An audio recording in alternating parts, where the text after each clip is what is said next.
Dengue জ্বর সন্দেহ হলে আমরা এখন বিশেষ করে যখন ডেঙ্গু এপিডেমিক ব্যাপকভাবে হয় তখন বলি জ্বরের প্রথম দিনই সম্ভব হলে আপনি একটা সিবিসি করে ফেলেন। এবং ডেঙ্গু সন্দেহ হলে সাথে সাথে আরেকটা অ্যান্টিজেন টেস্টের কথা আমরা বলি NS1। এই দুইটা টেস্ট প্রথম দিনই করে ফেলা ভালো। যদি কোনো কারণে প্রথম দিন না করা হয় তাহলে 3 দিনের মধ্যে অবশ্যই করে নেওয়া উচিত। এতে দুইটা জিনিস আমাদের পাওয়া যায়, একটা হচ্ছে যে NS1 প্রথম দিন থেকেই পজিটিভ থাকে এবং 3 দিনের পর থেকে আবার NS1 নেগেটিভ হয়ে যাওয়ার সম্ভাবনা থাকে। সেই জন্য যদি আমরা 3 দিনের মধ্যে করে ফেলি তাহলে ডেঙ্গু আছে কিনা এটা একটা কনফার্ম হতে পারবো। অ্যাট দ্য সেম টাইম সিবিসিতে আমরা প্লেটলেট কাউন্ট কেমন আছে এইটা যেমন দেখি, এর চেয়ে বেশি জরুরি হচ্ছে হিমাটোক্রিট বা প্যাকড সেল ভলিউম। এটা আমাদের একটা বেজলাইন প্যারামিটার থাকে। কারণ ডেঙ্গুতে সিভিয়ার যখন হয়, সিভিয়ার ডেঙ্গু বা ডেঙ্গু হেমোরেজিক ফিভার, সেখানে আপনার আমাদের রক্তনালী থেকে রক্তের জলীয় অংশটা বের হয়ে যায়, যেটাকে আমরা প্লাজমা লিকেজ বলি। এটা জ্বর ছেড়ে যাওয়ার সময়, যে সাধারণত 3 থেকে 5 দিন আমাদের জ্বর থাকে। জ্বর যখন ছেড়ে যায় তার পরবর্তী 48 ঘন্টা সময়টা হচ্ছে ক্রিটিক্যাল ফেজ, এবং এই ফেজটাতেই প্লাজমা লিকেজ হয়। তো প্লাজমা লিকেজ শুরু হলো কিনা আমার এইটা বুঝতে গেলেই আমার এই হেমাটোক্রিট বা প্যাকড সেল ভলিউমটা জানা দরকার।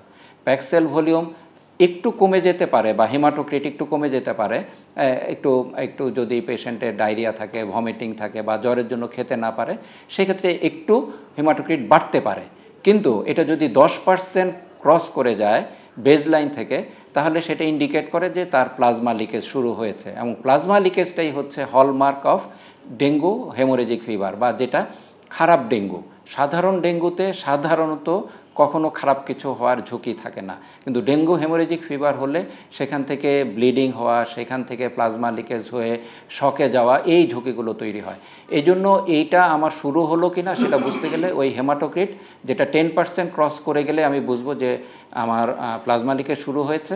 এবং যখন 20% ক্রস করে যাবে বেজলাইন থেকে, 20%-এর বেশি বাড়বে, তখন এটা একটা significant amount of plasma loss হয়েছে এবং সে ইমপেন্ডিং শকে আছে। আর যদি 30% ক্রস করে যায় তাহলে আমরা বুঝবো যে patient already in shock.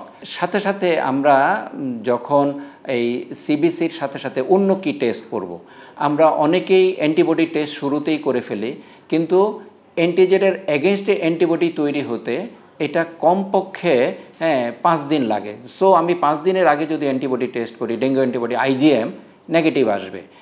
So এটা 6 ডে অনওয়ার্ড পজিটিভ আসার সম্ভাবনা যদি এইবারকার ইনফেকশনটা আমার ডেঙ্গুর জন্য হয়ে থাকে। আরেকটা জিনিস আছে অ্যান্টিবডি IgG পজিটিভ থাকা মানে হচ্ছে যে এইবারের ইনফেকশন এটা হতেও পারে নাও পারে। যখন যে কোনো কারো একজনের জীবনে কখনো একবার ডেঙ্গু হয়েছে তার সারা জীবন IgG পজিটিভ থাকবে। কাজে IgG পজিটিভ মানে এই না যে এইবারের ইনফেকশনটা আমার ডেঙ্গুর জন্য হয়েছে। এর সাথে যদি আইদার NS1 পজিটিভ থাকে অথবা IgM পজিটিভ থাকে তাহলে এটা ইন্ডিকেট করবে যে এইবারের জন্য। আদারওয়াইজ NS1 নেগেটিভ বা আমার 6 ডে অনওয়ার্ড IgMও নেগেটিভ কিন্তু IgG পজিটিভ, তাহলে এটা ডেঙ্গুর জন্য হয়নি। এটা হচ্ছে একটা। আর এছাড়া আমরা যদি অনেক ক্ষেত্রে এগুলো সব টেস্ট নেগেটিভ হয়েও ডেঙ্গু হতে পারে, সেই ক্ষেত্রে আমাদের কনফার্মেটরি টেস্ট আছে, আমরা ডেঙ্গুর জন্য RT-PCR করতে পারি। ঢাকার কিছু কিছু সেন্টারে RT-PCR হয়। এর সাথে সাথে আমাদের সিভিয়ারিটি বোঝার জন্য অন্য অন্য অর্গান ইনভলভমেন্ট আছে কিনা, বিশেষ করে লিভার ইনভলভমেন্ট দেখতে গেলে আমাদের লিভারের কিছু এনজাইম টেস্ট করি। এগুলো যদি বেড়ে যায়, বিশেষ করে যদি অনেক বেশি বেড়ে যায়, আমরা HGPT এবং HGUT বলি, HGUT যদি অনেক বেশি বেড়ে যায়, HGPT বেড়ে যায়, এগুলো ইন্ডিকেট করে যে এটা খারাপের দিকে যাবে। এবং তার সাথে সাথে হচ্ছে আমাদের পেশেন্টের এর সাথে কখনো কখনো টাইফয়েড বা এন্টেরিক ফিভারের আমাদের একটু কনফিউশন হয়। ডেঙ্গুর অনেক প্রেজেন্টেশনের সাথে এটা মিল থাকে, সেই ক্ষেত্রে আমরা একটা ব্লাড কালচার করতে পারি। এবং এইবারে যেহেতু আমাদের এখন আবার একটু কোভিড বাড়ছে, কোভিডের জন্য যদি সন্দেহ হয় তাহলে কোভিডের জন্য আমরা একটু টেস্ট করে নিব।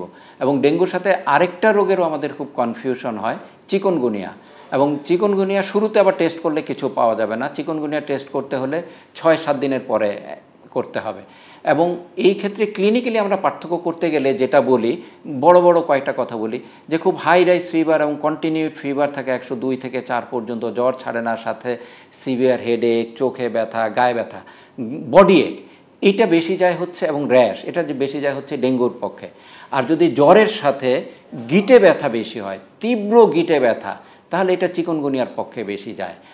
আর যদি অল্প অল্প জ্বর থাকে, তার সাথে এইবারের কোভিডে যেটা হচ্ছে যে নিউমোনিয়া হচ্ছে না, এইবারে যে স্ট্রেনটা দিয়ে হচ্ছে NB1-181, হ্যাঁ, এইটা দিয়ে সেই ক্ষেত্রে আপার রেসপিরেটরি ট্র্যাক্ট ইনফেকশন, তাহলে পেশেন্টের সর্দি থাকে, হাঁচি থাকে, কাশি থাকে, গলা ব্যথা থাকে, কিন্তু শ্বাসকষ্ট, তারপরে কাশির সাথে কফ ওঠা, অক্সিজেন স্যাচুরেশন কমে যাওয়া, এই জিনিসগুলো হচ্ছে না। কিন্তু আরেকটা মিল আছে যে জ্বরের সাথে ডায়রিয়া, এটা কোভিডেও হচ্ছে, আবার ডেঙ্গুতেও হচ্ছে। সো আমাদের যদি কনফিউশন থাকে, তাহলে ডেঙ্গু টেস্টের সাথে সাথে কোভিড টেস্টটাও করে ফেলাটা দরকার। এবং এই টেস্টগুলো বিশেষ করে ফেব্রাইল ফেজে যে কয়দিন জ্বর থাকবে ডেঙ্গুর জন্য, বিশেষ করে প্রতিদিনই সিবিসি করতে পারলে ভালো। এবং যখন পেশেন্ট ক্রিটিক্যাল ফেজে যাবে, তখন কখনো কখনো দিনে 2 বার বা তার চেয়ে ফ্রিকোয়েন্টলিও করা লাগতে পারে পেশেন্টের ম্যানেজমেন্টের জন্য। তো এই টেস্টের বাইরে আর কিছু স্পেশালাইজড টেস্ট লাগে। কখনো আমরা ব্লাড সুগার বলি, সিরাম ক্যালসিয়াম বলি, কখনো হার্টের পরীক্ষা হিসাবে আমরা কিছু টেস্ট বলি, কিন্তু ওগুলো সব রোগের জন্য না। সব রোগের জন্য যেই টেস্টগুলো সেগুলো সাধারণভাবেই আমরা বলি, কিন্তু স্পেশালাইজ সিচুয়েশনে যে টেস্টগুলো ওগুলো আমাদের ইন জেনারেল লোকজনের জন্য প্রয়োজন নেই। কিছু এক্সপান্ডেড ডেঙ্গু সিনড্রোম আছে, সেগুলোর জন্য আমরা আলাদা করেই টেস্ট করি। তো এতটুকু টেস্টের মধ্যে থাকলে আশা করা যায় আমরা কোনটা ক্লাসিক্যাল ডেঙ্গু, কোনটা ডেঙ্গু হেমোরেজিক ফিভার, কোনটা ডেঙ্গুর শক, এগুলো আলাদা করতে পারবো।